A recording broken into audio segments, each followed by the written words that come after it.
What is up? This is your LA in a Minute here with another edition of the LA Taco Neighborhood Project in Van Nuys, the unofficial capital of the San Fernando Valley and the place where I was born. But what's more fascinating is the story of how Van Nuys was born and the rich and important culture of this neighborhood. So I want to talk about the history of Van Nuys. Let's get into it. So even though Van Nuys isn't the official capital of the San Fernando Valley, it's the de facto capital. I mean, witness this gorgeous 1932 Art Deco Valley Municipal building, which is nestled in between all these other important government buildings, including a Superior Court and a Municipal Court. But prior to formal development, much of what would become Van Nuys looked similar to this. Fields as far as the eye could see, but they were wheat fields, owned by Isaac Lankershim and Isaac Newton Van Nuys, who would later give his name to the city. They owned the Los Angeles Farming and Milling Company, which was the largest wheat-growing empire in the world and was responsible for the first wheat shipments from the United States to Europe. By the end of the 19th century, wheat profits declined, and a syndicate formed called the Suburban Homes Company, some of the most influential landowners in all of Los Angeles.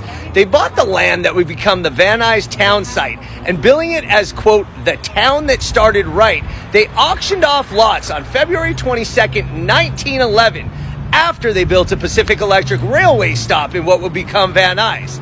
The auction was so successful that the LA Times said that it was the beginning of a new era and a new empire. And wouldn't you know that the first building ever erected in Van Nuys is still standing, this country general store on the corner of Van Nuys and Sylvan, which was the San Fernando Valley Bank at the time.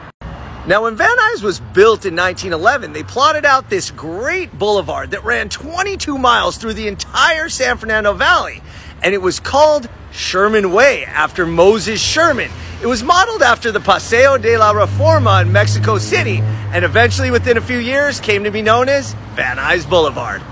Now, a huge moment for Van Nuys was the opening of Van Nuys Airport, December 17, 1928. It's originally called the Metropolitan Airport when it was opened by a group of 80 private citizens, used mostly for private flights and some Hollywood filming, including Casablanca. It really became a focal point in 1942 after the U.S. entered World War II and the Army bought it and tripled the size, making it an Army airfield. After that, it reverted back into private hands, where it still remains one of the largest and busiest general aviation airports in the world. As the airport signified a shift from sleepy farm town to more metropolitan area, General Motors built a huge assembly plant in 1946, which brought in a ton of jobs and economic development. It also turned most of the orchards and farms into tract homes and areas like this, which became shopping centers that are still productive in Van Nuys to this day. Speaking of jobs, in 1954, Anheuser-Busch built the Budweiser Brewery in Van Nuys, which immediately became one of the largest employers in the area.